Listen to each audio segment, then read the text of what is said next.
Hello students, कैसे सब। उम्मीद करता हूं सब ठीक ठाक होंगे। मैं पवन गुप्ता आप सभी का अपनी क्लास में स्वागत करता हूं। स्टूडेंट्स, आज की क्लास में हम ऐसे क्वेश्चंस लेने वाले हैं कैपेसिटर के जो कि एग्जाम में बहुत ज्यादा ट्रेंडिंग है, खास तौर से कॉम्पिटिटिव एग्जाम में और आजकल बोर्ड एग्जाम्स में भी बहुत ज्यादा पूछे जाते हैं। जैसा कि आपके सामने स्क्रीन पे एक पहला सवाल दिख रहा है, बहुत ही बेहतरीन सा क्वेश्चन है। क्वेश्चन क्या कह रहा है देखिए।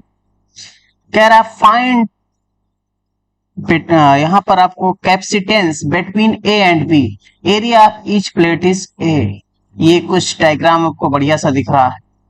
इस डायग्राम में आपको निकालना है कि इसका बिंदुओं ए और बी के बीच में कैपेसिटेंस क्या होगा।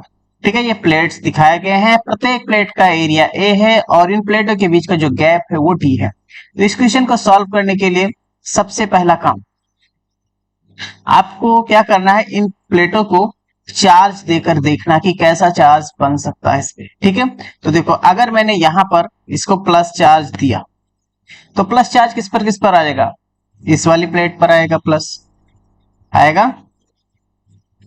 और इसी से जो जुड़ा होगा दूसरा प्लेट, इस पर भी क्या आएगा, प्लस चार्ज आएगा। क्लियर हुआ। अच्छा, इस पर अगर प्लस चार्ज आया है तो दूसरी प्लेट पर क्या जाएगा, माइनस चार्ज। कौन सा चार्ज आएगा, माइनस, ड्यू टू इंडक्शन। समझ में आया, ये हो गया। तो अब देखो कैपेसिटर कौन होता है, कैपेसिटर वो होते हैं जिनमें प्लेटों के बीच में अपोजिट चार्ज होता है। तो यहाँ पर इन दोनों प्लेटों के बीच अपोजिट चार्ज है और इन दोनों प्लेटों के बीच अपोजिट चार्ज है, लेकिन बीच वाले में दोनों जो प्लेट है इनमें सेम चार्ज है, इसलिए ये कैपेसिटर नहीं है। सिर्फ दो कैपेसिटर बन रहे हैं, एक ऊपर और एक ये नीचे। ठीक है, अब चाहे इन प्लेटों का अगर हम नाम दे दें तो इस प्लेट का नाम दे दिया मैंने 1, इसको नाम दे दिया हमने 2, ये वाली प्लेट है 3 और ये वाली प्लेट है 4। इन चारों प्लेटों को अलग अलग हमने नामकरण कर दिया। अब इसका हम डायग्राम खींचने की कोशिश करते हैं। तो पॉइंट ए से ये पॉइंट आपके पास ए है, इस पॉइंट ए से दो प्लेटें जुड़ी हैं, कौन कौन, एक ये नंबर 1 वाली और ये चौथी प्लेट यानी 4। ये आप क्या करिए, इससे एक प्लेट यहां पर और एक प्लेट पॉइंट ए से जो जुड़ी है यहां पर लगा दिया। ठीक है, ये आपकी पहले नंबर वाली प्लेट है और ये 4 नंबर वाली। अब देखिए दूसरा पॉइंट है बी, तो उसको मैं इधर लिखता हूं बी। और पॉइंट बी से भी दो प्लेटें जुड़ी हैं, एक 2 और एक 3, लेकिन प्लेट जो 2 नंबर वाली है वो जाके ये पहले प्लेट 1 के सामने है, यानी प्लेट 1 के सामने आपको एक प्लेट रखना है और ये जो 3 नंबर वाली प्लेट है ये 4 के सामने रखना है। ये हो गया। तो इस तरह से ये पॉइंट बी से ये दोनों जुड़ गए। अब आपके पास डायग्राम क्लियर हो गया कि यहां पर ये प्लेट नंबर 2 है और ये प्लेट नंबर 3 है। तो कैपेसिटर तैयार हो गया ना अपने पास। और ये दो कैपेसिटर है, एक को नाम दे दूं मैं C1 और एक को नाम दे दूं C2। इनकी धारिताएं C1 C2 हो, तो अब इनका कैपेसिटेंस आप निकाल सकते हो बड़े आराम से। ठीक है, तो पहले आप यहां पर क्या निकाल लीजिए, C1 और C2 का मान कितना कितना होगा। देखिए जो पैरेलल प्लेट कैपेसिटर होता है इसका कैपेसिटेंस होता है C equal to epsilon not A by D. ये फॉर्मूला होता है कैपेसिटेंस का। इसके अकॉर्डिंग C1 आपके पास हो जाएगा epsilon not A by D, क्योंकि सबका एरिया A है और डिस्टेंस भी कितना कितना है, D है। अच्छा, C2 ऐसे निकालेंगे तो ये भी यही बनेगा epsilon not A by D. अब यहाँ पर C इक्विवेलेंट निकाल लीजिए। C इक्विवेलेंट देखो यहाँ पर C1 और C2 किस में है, पैरेलल में। C1 and C2 are in parallel. अगर ये पैरेलल में है तो पैरेलल वाला फॉर्मूला चल जाएगा। पैरेलल में क्या होता है, पैरेलल में है तो सिंपली जुड़ जाएंगे C1 प्लस C2, यानी C इक्विवेलेंट आ जाएगा आपके पास epsilon not A by D plus epsilon not A by D means C equivalent हो जाएगा to epsilon not A by D. This is answer of this question. है ना बढ़िया सवाल। अगले सवाल की तरफ देखिए, बहुत ही सिंपल है, आप इसको समझने का प्रयास करें, बहुत आसानी से। चलिए अगला सवाल देखिए। ये तो कैपेसिटर तो एक बार क्लियर है बात की, 3 कैपेसिटर यहां पर हैं। अब तीनों को हमको ज्वाइंट करना है, ये हमारे पास सबसे भारी समस्या है। तो पॉइंट ए वाले पर आप इसको अगर प्लेटों को नाम दें तो नाम देने के लिए आपके पास अंदर वाले पृष्ठ को 1 नाम दिया, इसको नाम दे दिया 2, फिर ये 3, फिर इसको नाम दिया 4, ये हो गया 5 और ये हो गया 6। बाहर नाम देने की जरूरत नहीं। अब उन पॉइंट्स को एक जगह लिखिए जो एक दूसरे से जुड़े हो। जैसे 1 नंबर वाली प्लेट है, 4 नंबर और 5 नंबर, तो 1 4 5 एक जगह लिख दीजिए, 1 4 5।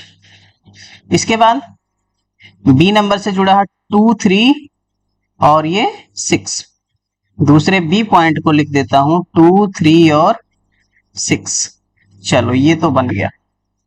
अब प्लेट नंबर 1 और 2, यानी 1 के सामने 2, यानी एक आपके पास यहां से इस पॉइंट से 1 और ये दूसरा पॉइंट जो यहां पर है 2, इसके बीच में एक कैपेसिटर लगा दीजिए। ठीक है, 1 और 2 वाला क्लियर हो गया। अब देखिए 3 और 4, ये रहा 3, ये रहा 4, इसके बीच में भी एक कैपेसिटर लगाना है। चलिए, एक 3 और ये 4, 3 4 भी हो गया। फिर 5 और 6, 5 और 6, ये भी जुड़ गए। अब जाके तैयार हुआ आपके पास C1 C2 और ये हो गया C3। ठीक है, एक तरफ पॉइंट हो गया A और एक तरफ पॉइंट हो गया B। अब C1 C2 C3 तैयार हो गए। किसमें? तीनों के तीनों जुड़े हैं समांतर क्रम में, पैरेलल में, यानी कि C1 C2 and C3 are in parallel. किसमें है ये? पैरेलल में है। तो पैरेलल में है तो C इक्विवेलेंट क्या हो जाएगा? C1 plus C2 plus C3। मान रख लो सबको। Epsilon not A by D plus epsilon not A by D plus epsilon not A by, यानी टोटल हो जाएगा 3 epsilon not A by D. ये आ गया C इक्विवेलेंट। ठीक है, समझ में आ गया? चलिए फिर से अगले सवाल पर बढ़ते हैं। सवाल बढ़िया है, बस नंबरिंग करना सीख जाओ अच्छे से। इस बार मुझे ऊपर नीचे दोनों तरफ नंबरिंग करना पड़ा बिकॉज यहां पर 3 कैपेसिटर बनने के चांसेस थे। चलिए अगला सवाल ये रहा। कह रहा है कि यहां पर हर एक प्लेट का एरिया A है, कैपेसिटेंस निकालना है और यहां इनके बीच की गैपिंग दे रखी है D। इधर परावैद्युत भरा है आधे पार्ट में। तो अब यहां पर 2 संधारित्र यानी 2 कैपेसिटर कंसीडर करिए, एक C1 और एक को मान लीजिए C2। तो आप पहले निकालिए C1। देखिए क्या होता है, यहां पर संधारित्र भी है और परावैद्युत भी है, डाइलेक्ट्रिक है, तो क्या हो जाएगा K epsilon not A by D. But यहां पर देखो एरिया तो आधे कवर किया ना, इसलिए यहां पर A बाई 2 हो जाएगा, यानी कि ये हो जाएगा K epsilon not A by 2D। और C2 जब निकालोगे तो C2 क्या हो जाएगा? ये तो एयर में है, एयर में है तो K रहेगा नहीं, सिर्फ आएगा एप्सिलॉन नॉट A बाई 2 कौन में D, यानी कि epsilon not A by 2D। अब ये दोनों जुड़े किसमें ये देखना होगा हमें। C1 एंड C2 किसमें जुड़े हैं? आर इन सीरीज या पैरेलल। ये समझ गए, सारा काम ओके हो गया। तो देखो ध्यान से, यहां से आप इसको ब्रेक कर लो। कैसे ब्रेक कर ले? एक कैपेसिटर ये वाला है, एक कैपेसिटर आपके पास ये वाला है जिसमें आपने डाइलेक्ट्रिक भर रखा है। दूसरा कैपेसिटर ये C2 वाला है ये। अब देखो ये पहली प्लेट एक जगह, दूसरी प्लेट एक जगह जुड़ी है, यानी ये इधर जुड़ी है और ये इसके साथ जुड़ी है। तो अब ये दोनों किसमें जुड़ गए? देखो ध्यान से, ये दोनों किसमें जुड़ गए? पैरेलल में। किसमें हो गए? पैरेलल में। अरे भाई अच्छे से समझना, ये दोनों पैरेलल में। ऐसे नहीं समझ पा रहे, ऐसे समझो। देखो फिर से क्या करिए, आपके पास एक कैपेसिटर ये है, ऐसे ही ड्रैग कर लेते हैं, चलो ऐसे ड्रैग कर लिए, एक ये हो गया, दूसरा ये हो गया, एक में भरा है संधारित्र परावैद्युत, दूसरे में नहीं भरा है।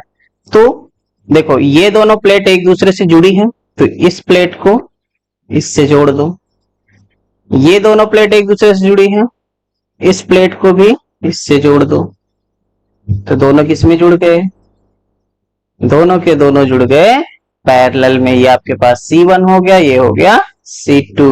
तो यहां पर C1 and C2 are in parallel, और अगर ये पैरेलल में है तो इनका आंसर क्या हो जाएगा, C equal to C1 plus C2, यानी कि K epsilon not A by 2D plus epsilon not A by 2D, जो कॉमन हो कॉमन कर लो। क्या कॉमन हो जाएगा इसमें, एक तो 1/2 कॉमन हो जाएगा, epsilon not A by D common हो जाएगा, यहां बचेगा K और यहां बचेगा 1, ये इसका आंसर हो जाएगा। ठीक है, अच्छा वही टाइप का यहां भी क्वेश्चन है, लेकिन इस बार यहां पर K1 डायरेक्ट्रिक कांस्टेंट है और इधर K2 है, फिर आपको निकालना तो सेम क्वेश्चन है। यहां पर आपके पास C1 बन जाएगा K1 epsilon not A by 2D और C2 बन जाएगा K2 epsilon not A by 2D। फिर यहां पर C1 and C2 are in parallel, ये पैरेलल में है, तो जब पैरेलल में है तो इसलिए C इक्वल टू हो जाएगा C1 प्लस C2, जो कॉमन हो कॉमन कर लो, एप्सिलॉन नॉट A यहाँ 1/2 भी कॉमन है, यहाँ D बचेगा क्या, K1 प्लस K2, ये हो गया इसका आंसर। क्लियर है ना, बड़ा ही सिंपल है। ये देखिए इस सवाल में यहां पर एक तो यहां K1 परावैद्युतांक भरा है, यहां पर इतने में भरा है K2 और इधर है एयर, तो यहां एरिया 3 पार्ट में डिवाइड हो गया, A/3 और इधर भी हो गया A/3। तो यहां 3 कैपेसिटर बन जाएंगे, एक आपके पास C1 C2 और ये C3। C1 आपके पास हो जाएगा K1 एप्सिलॉन नॉट A/3 हो जाएगा, ध्यान रखना A/3 है ना, तो यहां नीचे आ जाएगा 3D। ये C2 हो जाएगा K2 एप्सिलॉन नॉट A/3D, और जो C3 होगा ये एयर में हो गया, एयर में हो गया तो सिर्फ आएगा epsilon not A/3D। C1 C2 C3 निकल आया, तीनों किसमें है, C1 C2 and C3 are in parallel, इसमें है ये पैरेलल में।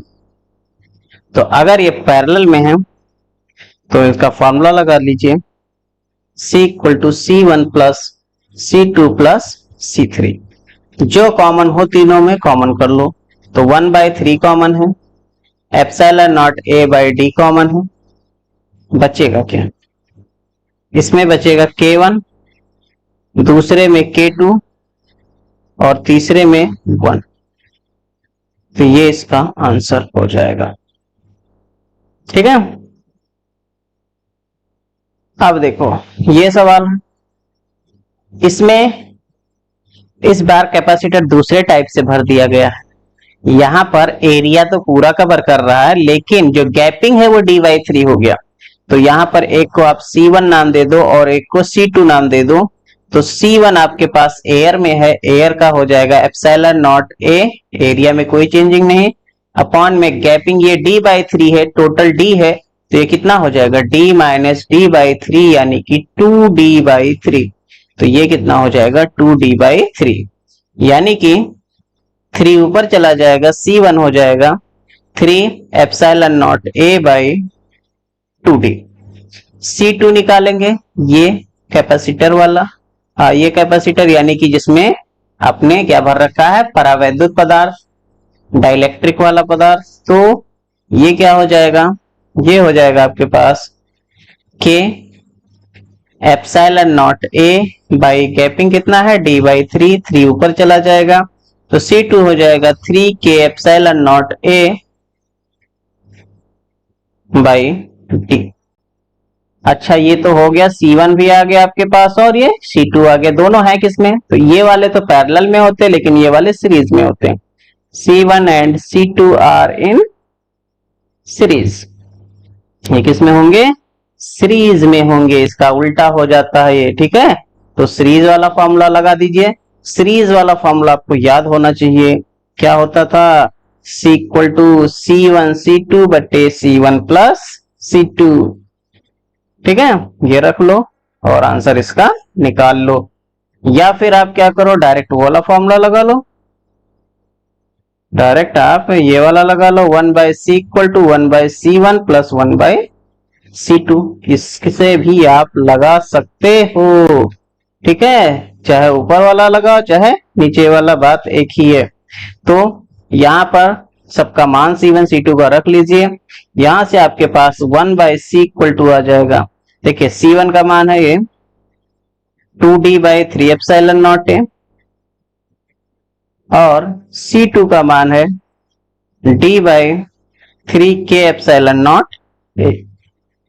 कॉमन क्या हो जाएगा इसमें, तो इसमें कॉमन कर लेंगे हम D by 3 epsilon not a, बचेगा क्या, इधर बचेगा तो 2 और इधर बचेगा 1 बाई 3, 3 तो निकल गया के, ठीक है, ये आ गया आपके पास। यहां से इसको अपोजिट कर लीजिएगा और C का वैल्यू निकाल लीजिएगा, समझ में आया। तो आई होप समझ में आ गया होगा ये क्वेश्चन कैसे किया जाता है, इसको आप थोड़ा सा अच्छे से व्यवस्थित कर लेना। इसका आंसर मैं यहां कर देता हूं, इस वाले पार्ट का आंसर इधर कर देता हूं, C इक्वल टू आ जाएगा, देखो इसको जब आप सॉल्व करोगे तो 2 और K हो जाएगा 2K प्लस 1 बाई K, ठीक है, तो 2K प्लस 1 ऊपर जो था वो नीचे आ जाएगा और K जो नीचे है वो ऊपर चला जाएगा, यानी तो यहां पर हो जाएगा आपके पास 3 epsilon not A by D और K भी आ जाएगा यहाँ पर 2, देखिए ये पलट जाएगा K बाई 2K प्लस 1, इसको जब सॉल्व करोगे तो इसका आंसर ये आने वाला है, ठीक है, आंसर इसका ये आएगा। तो आई होप आपको समझ में आ गए होंगे। इस टाइप के क्वेश्चन अगर कभी भी एग्जाम में आए तो आप आराम से इसको कर सकते हैं, ओके।